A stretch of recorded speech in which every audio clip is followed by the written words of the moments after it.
ఈ 20 సంవత్సరాల తర్వాత ఇంతమందిని యాక్చువల్గా ఫస్ట్ అనుకున్నప్పుడు ఇది 2-3 ఇయర్స్ బ్యాకే ఒకసారి మేము గ్యాదర్ అయ్యి చేద్దామని అనుకున్నప్పుడు చాలా తక్కువ మంది లిమిటెడ్గా డిస్కస్ చేసుకున్నాం. సో అందులో అప్పుడు జరగదా అనుకునే సందర్భంలో అది 2 ఇయర్స్ బ్యాక్ కొన్ని కారణాల వల్ల పోస్ట్పోన్ అవ్వకుంటూ వచ్చింది. ఈ 25 ఇయర్స్కి ఇంతమంది వస్తారా రారా అని జస్ట్ జూన్ మంత్ ఇదే మంత్లో అనుకోవడం జరిగింది. అనుకున్నటువంటి ఈ 15 డేస్ టైంలో చాలా చక్కటి రెస్పాన్స్ వచ్చి ఈ సక్సెస్ కావడంలో ప్రతి ఒక్కరి పాత్ర ఉంది.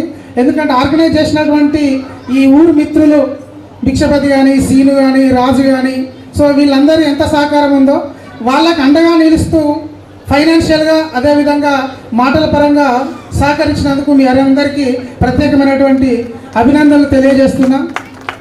ముఖ్యంగా లాస్ట్ నేను ఎక్కువ మాట్లాడను, 2 నిమిషాలు మాట్లాడతా. సో ఈ సమావేశానికి ఇచ్చేసినటువంటి ఉపాధ్యాయులు అందరికీ నా యొక్క హృదయపూర్వకమైనటువంటి కృతజ్ఞతలు సార్.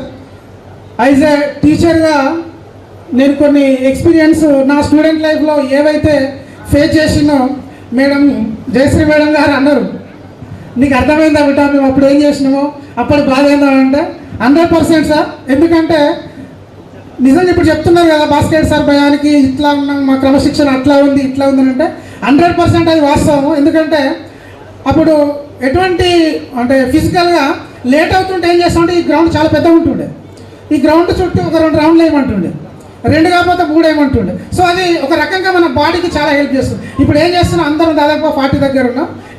కొందరైతే ఇప్పుడు చేస్తుండవచ్చు ఫిట్నెస్ కోసం, కానీ ఇంకొక 10 ఇయర్స్ అయితే ఖచ్చితంగా అందరు ఇవ్వాల్సిందే, అవునా కదా. సో అంటే ఫిజికల్గా స్టూడెంట్లో ప్రవర్తన తీసుకురావడానికి, ఇంకా అదేవిధంగా మనలో మార్పు రావడానికి అటువంటి ఫిజికల్గా కొన్ని శిక్షణ అనేవి ఉపయోగపడ్డాయి సార్. నిజంగా ఇప్పుడు చెప్తున్నాం యాజ్ అ టీచర్గా ఇంటర్మీడియట్కి చెప్తున్నా కానీ కూడా ఈవెన్ 8th క్లాస్ అని కూడా బెదిరించే పరిస్థితి లేదు sir. Even 8th class student అని కూడా ఏమీ అలాలేని పరిస్థితి. అందులో టీచర్ 2009 యాక్ట్ రావడం ఒకటి, టీచర్లు కొట్టొద్దని చెప్పేసి దాని పుణ్యం అని చెప్పేసి టీచర్లనే స్టూడెంట్స్ బెదిరించేటువంటి స్థాయికి వచ్చేసి, అంటే టీచర్లు ఎంత కఠినంగా ఉంటే విద్యార్థుల సత్ప్రవర్తన అంత మార్పు వస్తుంది. నిజంగా వాస్తవానికి అప్పుడున్నటువంటి క్రమశిక్షణ, అప్పుడున్నటువంటి విద్యా విధానాల వల్లనే చాలామంది చాలా ప్రయోజకులుగా మారినారు.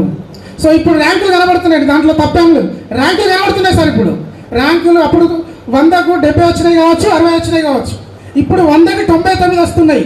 కానీ విద్యార్థులు సరైనటువంటి సత్ప్రవర్తన మాత్రం రావట్లేదు. వస్తుందని ఎవరైనా చెప్పగలుగుతారా? ఇప్పుడు మీ పిల్లలు కూడా డిగ్రీ చదువుతున్నారు, ఇంటర్మీడియట్ ఉన్నారు, 10th ఉన్నారు, ఉన్నదా? లేదు. ఎందుకంటే సమాజంలో జరుగుతున్నటువంటి నిజమైనటువంటి పరిస్థితులు ఏంటో ప్రాక్టికల్గా చూస్తున్నాం. చెప్తే వినడు, చెప్తే వినే పరిస్థితి లేదు. ఇంకా అప్పుడైనా 6th, 7th, 8th పిల్లలు విన్నారు, కానీ ఇప్పుడు ఆ 6th, 7th నుంచే వినే పరిస్థితి లేదు సార్. చాలా అంటే ఇప్పుడు అనిపిస్తున్నది, అప్పుడు మేము సార్లను ఎంత ఇబ్బంది పెట్టినాం, ఏ రకంగా మేము ఫేస్ చేసినాం, వాళ్ళు మమ్మల్ని ఫేస్ చేస్తూ మా బాధలన్నీ వాళ్ళు ఏ విధంగా భరించారని చెప్పేసి యాజ్ ఎ టీచర్గా ఇప్పుడు నాకు ఒక అనుభవం ఏర్పడ్డది సార్. ముఖ్యంగా ఈ పాఠశాల గురించి చెప్పాలంటే నేను 8th క్లాస్లో ఇక్కడికి రావడం జరిగింది. ఎస్సీ హాస్టల్లో జాయిన్ అయ్యి మా ఊర్లో 10th ఉన్నప్పటికీ హాస్టల్కి వెళ్తే కొంచెం దూరంగా వెళ్తే చదువు బాగుంటుందని చెప్పేసి ఇక్కడికి రావడం జరిగింది.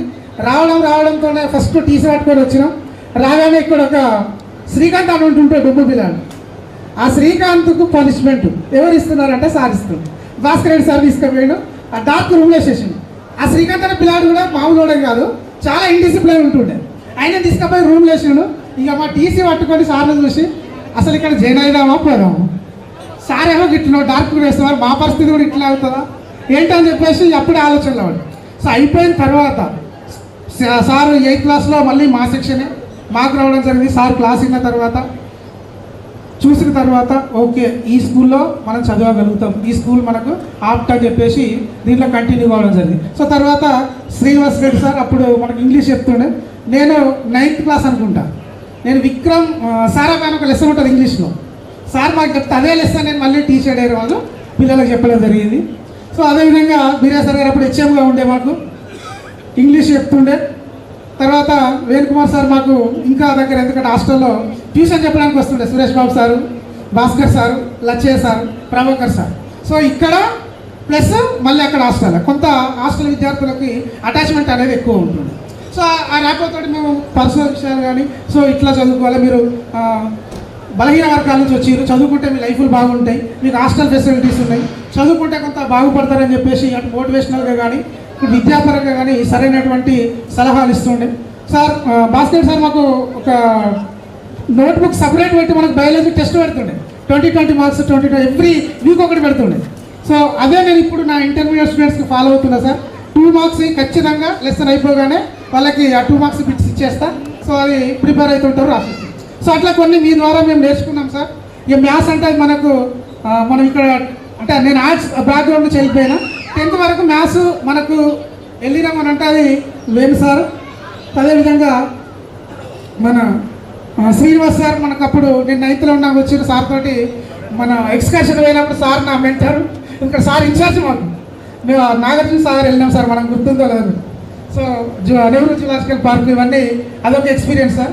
కాకపోతే మా బ్యాచ్కి వచ్చేసరికి మేమైతే ఒకటి మిస్ అయినాం సార్. ఎందుకంటే ఏం లేదు మనకి, మన బ్యాచ్ వచ్చేసరికి టూర్ లేదు ఒకటి, ఇంకా ఫేర్వెల్ పార్టీ కూడా లేదు.